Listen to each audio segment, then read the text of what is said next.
កម្ពុជាបកកែឆ្នៃតែយើងអាសានិយាយឲ្យដំ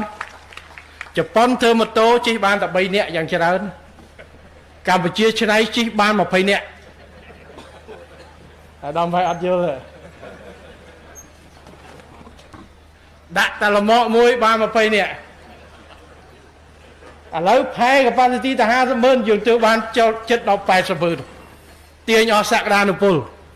ប៉ុន្តែបានន័យថាម៉េចអាដាមលូកំជុនគាត់ប្រាប់ខ្ញុំចេះសម្ដេចទៅមើលផែគ្រប់ប្រទេសសម្ដេចមើលតែនេះបានហើយតែអានឹងឈរច្រើនអត់សូវដើរទេ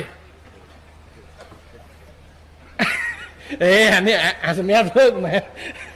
មែនស្អីផ្សេងនេះទេសូមកុំកាត់យល់អាដៃសម្រាប់ស្ទូចអាដងអត់ប្រហែលអ្នកបកប្រែបកអត់ចេញទេបានន័យថាហាងតែឃើញតុកសល់ច្រើនអត់ទៅទេបើមានតុកពេញហើយនឹង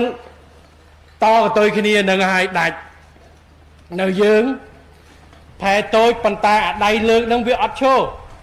ព្រោះកុងតឺន័រចេញចូលរហូតលើកដាក់រហូតហើយបងប្អូននៅនេះប្រហែលជារវល់ជាប់រហូត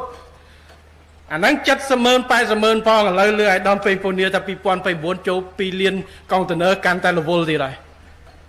តែអត់អីទេមិនមែនកម្លាំងប៉ុនយើងបង្ងាកយើងត្រូវការកម្លាំងពលកម្មប៉ុនចង់បាន